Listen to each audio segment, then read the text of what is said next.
პირველ სტუმარს ინიციატივა ჯერ საქართველოს წარმომადგენელი ნიკოლოზ ხატიაშვილი იმყოფება ჩვენთან ერთად. გამარჯობა ბატონ ნიკოლოზ და მადლობა რომ გვესტუმრეთ.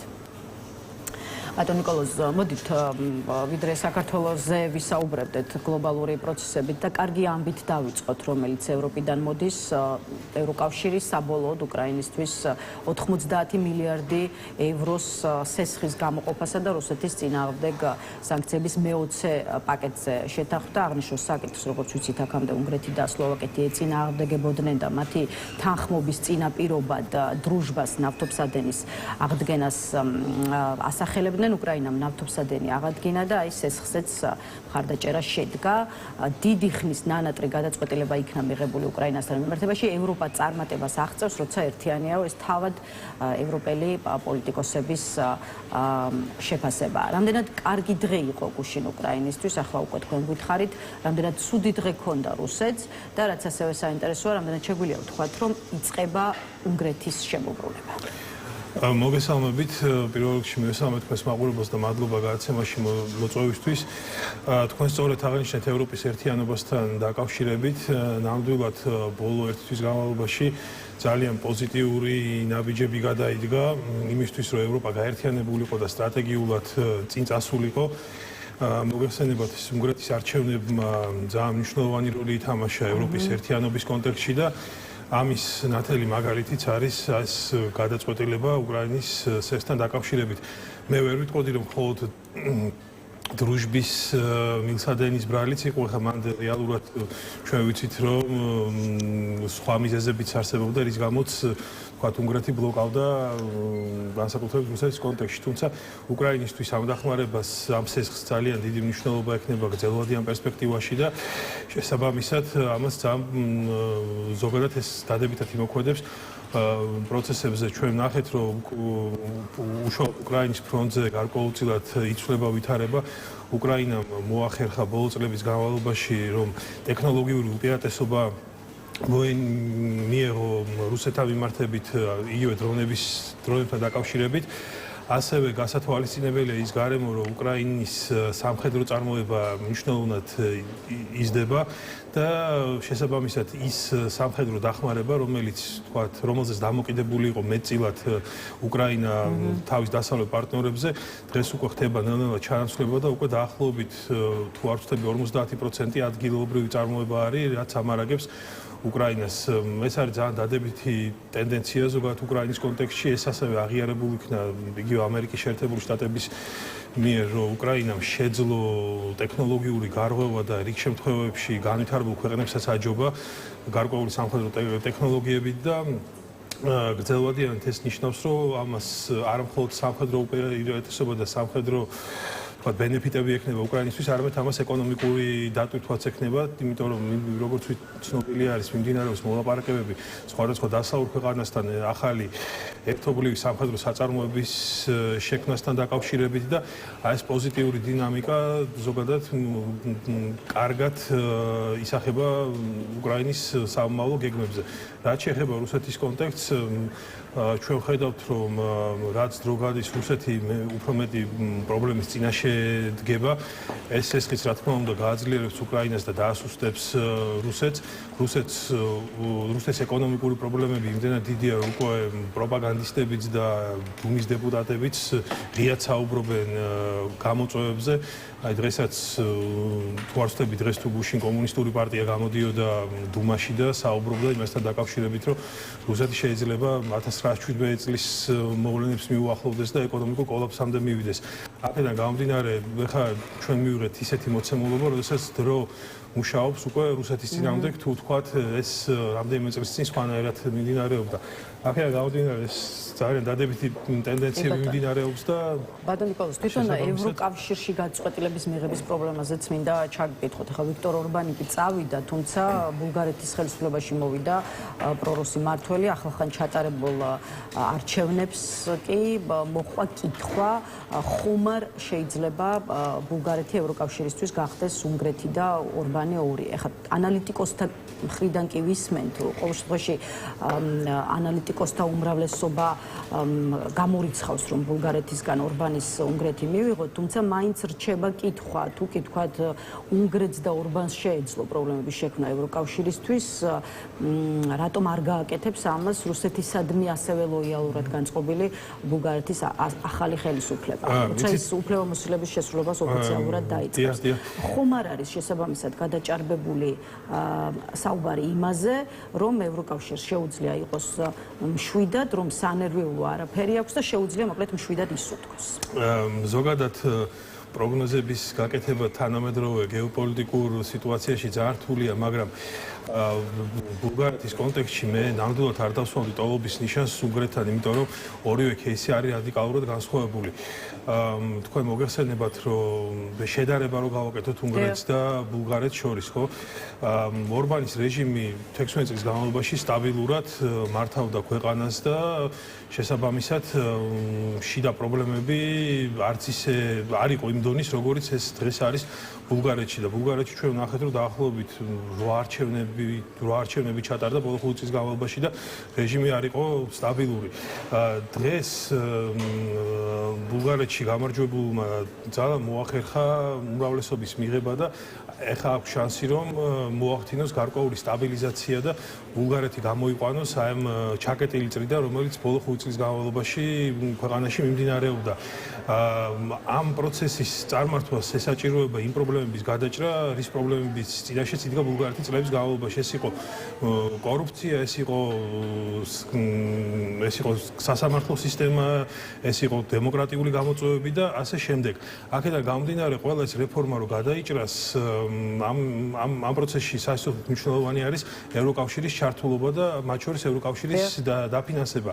აქედან გამომდინარე, უშუალოდ პრაგმატული კუთხით რო შევხედოთ ამ სიტუაციას და ახალი ბულგარეთის ახალი ლიდერი გამორჩევა, როგორც ამბობენ, ძალიან პრაგმატული მიდგომებით, მისივე ინტერესებში არ არის, რომ გარკვეულ დაპირისპირებაში შევიდეს ევროკავშირთან, იმიტომ რომ ის თუ შევიდა დაპირისპირებაში და პრობლემები შეექმნა ბრიუსელსა და ბულგარეთს შორის, ამას პირდაპირ გავლენა ექნება უშუალოდ შიდა პროცესებზე და გართულდება ის რეფორმები, რითიც ის მოვიდა ხელისუფლებაში და რა დაპირებებიც გასცა. აქედან გამომდინარე, ამ ეტაპზე, ყოველ შემთხვევაში, უახლოების სიტუაციების განმავლობაში მე არ ამგონია, რომ ამ სერიოზული დაძაბულობა იყოს ბულგარეთსა და ევროკავშირის შორის. მე არ გამოვრიცხავ, რომ გარკვეული ნაციონალისტური რიტორიკა გაიზარდოს და სკეპტიციზმი და კრიტიკა ევროკავშირის მიმართ, მაგრამ უშუალოდ გადაწყვეტილებების მიღებაში არ ამგონია, რომ ბულგარეთმა რაიმე წინამდებობა გაუწიოს ერთიან პოზიციას. ბრიუსელსა და ევროკავშირზე საუბარს ჩვენ ისევ დაუბრუნდებით ახლა უკვე საქართველოს ხელისუფლებასთან ურთიერთობის და ჩვენ ქვეყნის საგარეო კურსის კონტექსტში, იქამდე კი ერთდროულად ამერიკის შეერთებულ შტატებსა და ახლო აღმოსავლეთში მინდა გადავიდეთ და რამდენიმე წუთი დაუთმოთ უკვე აი სწორედ ამერიკის შეერთებულ შტატებსა და ირანს შორის მიმდინარე კონფლიქტს. ვიცით, რომ მოლაპარაკებების მეორე რაუნდი ჩაიშალა, ჯეიდა ვენსი, რომელიც პაკისტანის დედაქალაქში გასამგზავრებლად ემზადებოდა, უკან დაბრუნდა. მიზეზი კი არის ის, რომ დიალოგი იმ პირობით, რასაც აყენებს ამერიკის შეერთებული შტატები, არ აწყობს და მიუღებელია ომის მეორე მხარისთვის გულისხმობ, რა თქმა უნდა, ირანს. აი ჩაშლილი მოლაპარაკებების ფონზე კი დონალდ ტრამპის მხრიდან ვისმენთ განცხადებას, რომ ირანის წინააღმდეგ ომთან დაკავშირებით ვადები არ არსებობს. არადა ეს განცხადება მაშინ, როდესაც რამდენიმე დღის წინ გასულ კვირას ტრამპი ამტკიცებდა, რომ ირანში ომის დასასრულს უახლოვდება. შესაბამისად, გითხარით, რას აჩვენებს აი ბოლო დღეების დინამიკა და პროცესები, რაც სწორედ ამ დღეებში ვნახეთ და ხომ არ ჩანს, რომ საკმაოდ ისე ოპერატიულად მოახერხა ირანმა აერია ის გეგმები, რაც შეერთებულ შტატებს მაგიდაზე ეთო. იცით რა არის, როდესაც ეს საბრძოლო მოქმედებები ირანში იწყებოდა, არავის არ ქონდა, მე მგონი ილუზია, რომ ერთ თვეში ეს სამხედრო მოქმედებები დასრულდებოდა. შესაბამისად, ეხლა ყველა სამხედრო ექსპერტებმაც კარგად იციან ირანის სპეციფიკა, ამერიკის სპეციფიკა და შესაბამისად ამ ეტაპზეც მე ვფიქრობ, რომ ამას განგრძობითი ხასიათი ექნება, იმიტომ რომ ერთ მხარეს აქვს ერთი მოთხოვნა, მეორე მხარეს აქვს მეორე მოთხოვნა და ეს მოთხოვნები გარკვეულწილად ერთმანეთის წინამდებობაში შედის და ძალიან რთულია ამ შემთხვევაში კონსენსუსის მიღწევა. ხო, თუმცა ჩანს თუ არა, რომ ვიცი, თვითონ ტრამპის ადმინისტრაციამ, ასე ვთქვათ, სწორად ვერ შეაფასა ირანის სახით რა ტიპის რეჟიმთან ჰქონდა საქმე, ჩანს თუ არა, რომ ამერიკა გათვლებში შეცდა და შესაბამისად რამდენად რთულ მდგომარეობაში აღმოჩნდა ტრამპი და მისი ხელისუფლება. აი, როგორ ფიქრობთ, რა ხდება დღეს ოვალურ კაბინეტში, პრეზიდენტის კაბინეტში, როცა იქ ტრამპი და ხელისუფლების სხვა პირველი პირები იქნება? მე ვფიქრობ, რომ ამერიკას უშუალოდ წარსული გამოცდილებიდან ახლო აღმოსავლეთში, აი გაკვეთილებიდან, ასწავლი გაკვეთილებიდან დასკვნები გამოტანილი ექნებოდა, შესაძლოა გარკვეული ტაქტიკური შეცდომები ამერიკამ რეალურად დაუშვა, თუმცა გრძელვადიანად ალბათ ვფიქრობ, რომ მაგიდაზე მას ექნებოდა რამდენიმე სცენარი. მათ შორის ის სცენარი და ის გარემოება, რაც დღეს ხდება.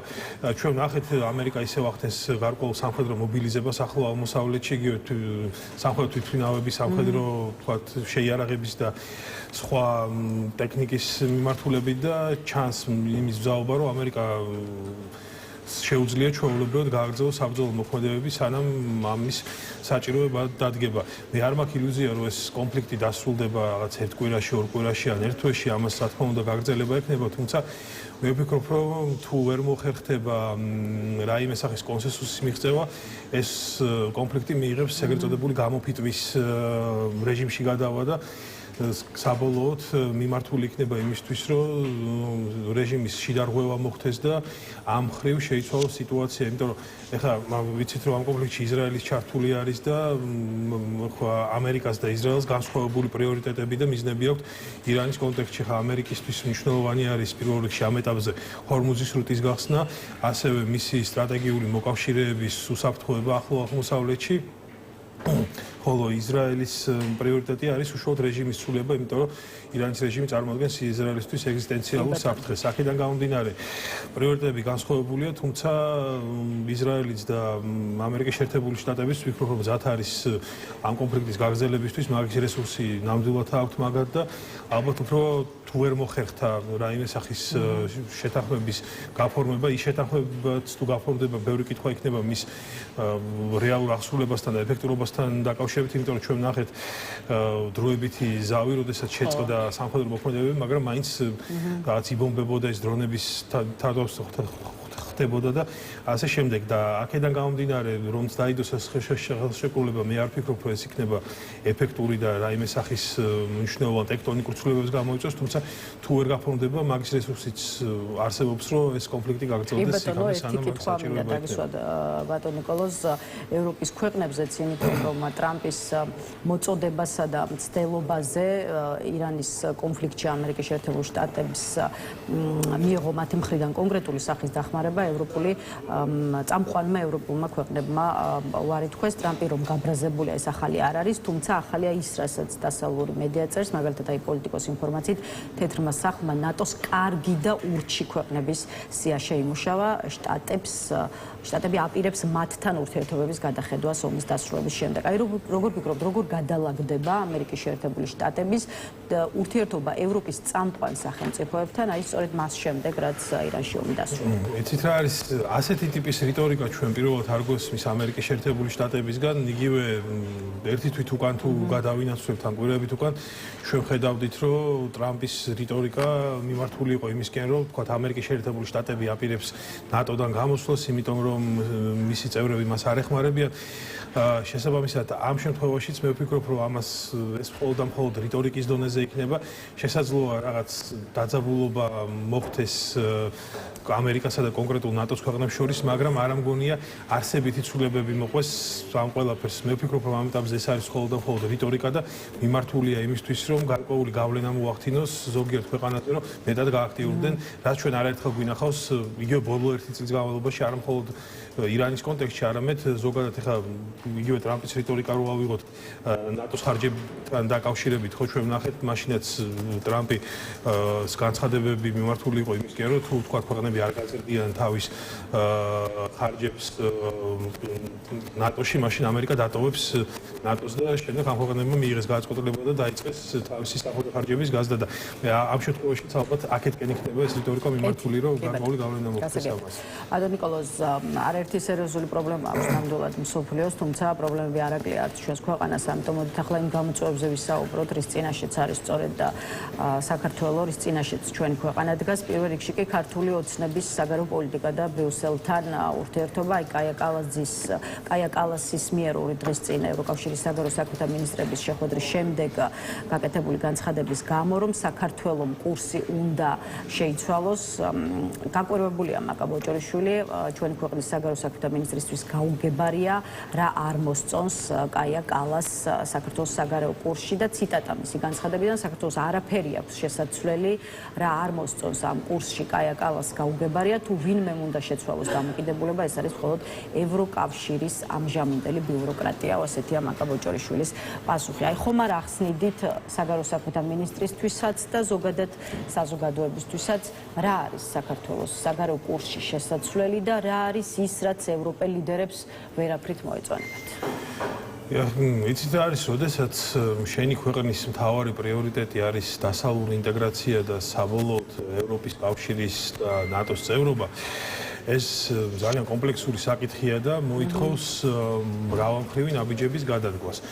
ანუ აქ სიტუაცია ძალიან მარტივია. შენ თუ გინდა გახდე ევროკავშირის წევრი, არსებობს კონკრეტული მოთხოვნები, კონკრეტული ნაბიჯები უნდა გადაიდგას იმისთვის, რომ ეს მოთხოვნები დაკმაყოფილდეს და შენ დააკმაყოფილო ის კრიტერიუმები, რა კრიტერიუმების საშუალებითაც შენ მიგიღებენ და გახდები ევროკავშირის წევრი. ხო, ანუ ძალიან მარტივი არის სიტუაცია. როდესაც შენ არასრულებ ამ მოთხოვნებს და პირიქით ამის საწინააღმდეგო ნაბიჯებს დგავ, მაგალითად იგივე პოლიტპატიმრების კუთხით, იგივე დემოკრატიის კუთხით და სხვა საკითხების მიმართ, ხო, ანუ რა თქმა უნდა, ევროკავშირისთვის მიუღებელი პარტნიორი იქნები, იმიტომ რომ ჩვენ ვიცით, რომ ევროკავშირი დგას კონკრეტულ ღირებულებებზე, რაც არის თავისუფლება, დემოკრატია, ადამიანის უფლებები, თავისუფლება, მედიის თავისუფლება და სხვა საკითხები, ხო და ყველა ევროკავშირის წევრი ქვეყანა თანხმდება ამ პრინციპებზე და თავის ქვეყნებში ზუსტად ის სტანდარტები აქვს დაწესებული, რა სტანდარტებიც არის მოთხოვნილი და როდესაც შენი ქვეყანა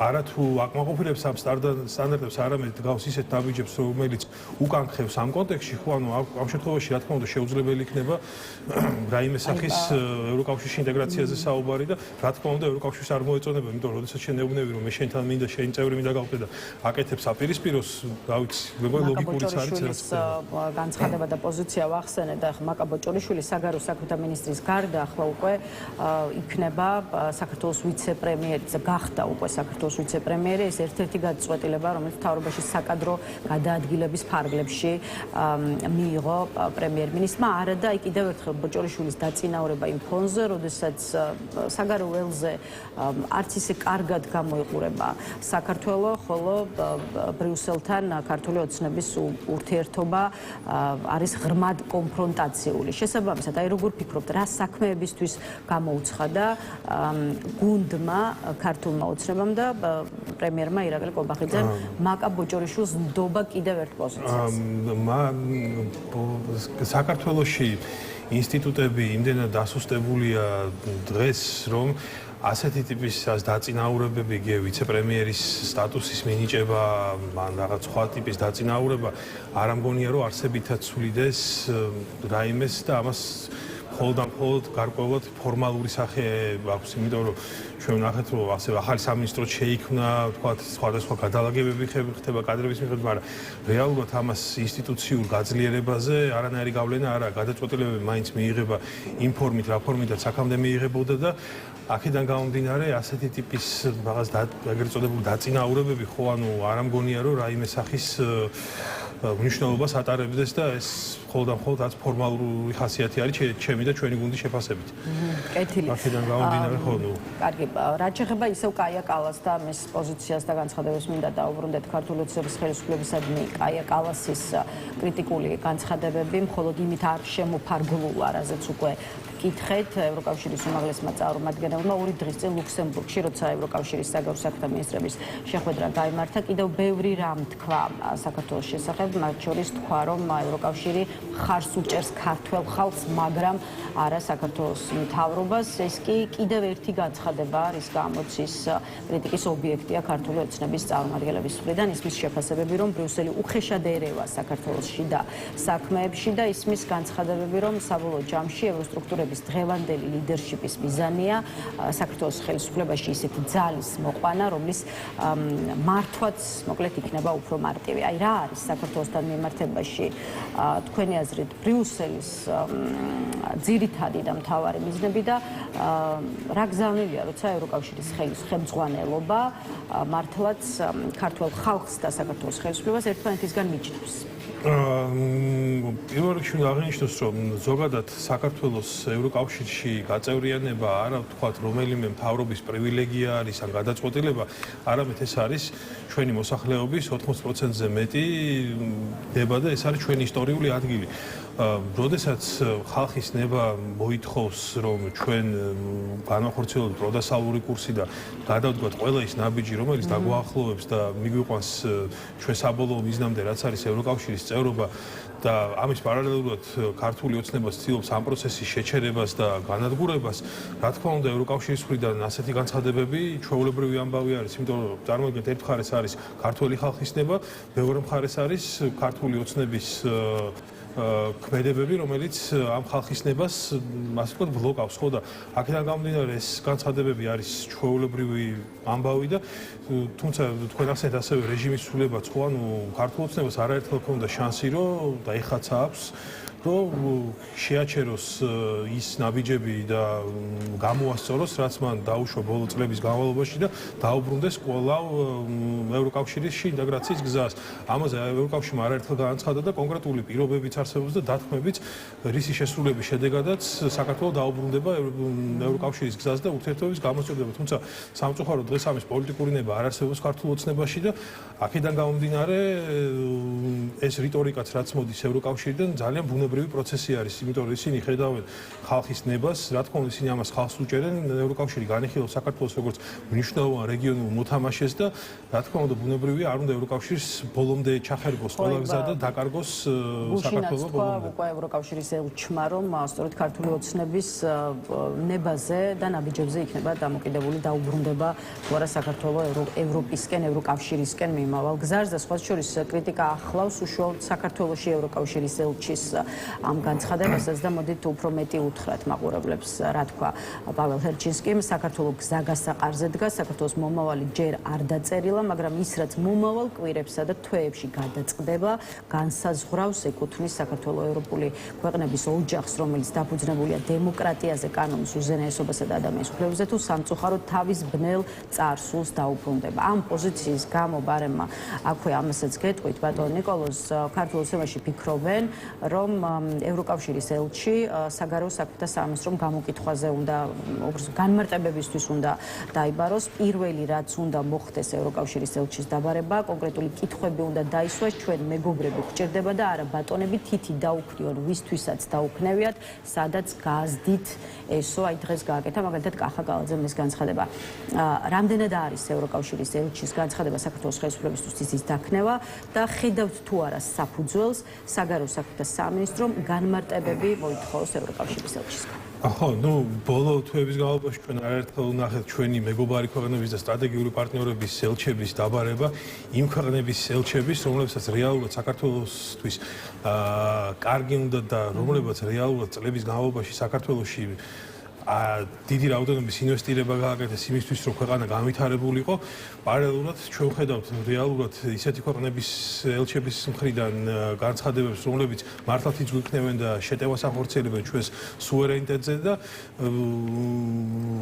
ის ელჩები, რომლებიც მართლა უნდა დაიბარონ და კითხვები დაუსვან მათ განცხადებებთან დაკავშირებით, რომლებიც მართლაც იძულქნევენ.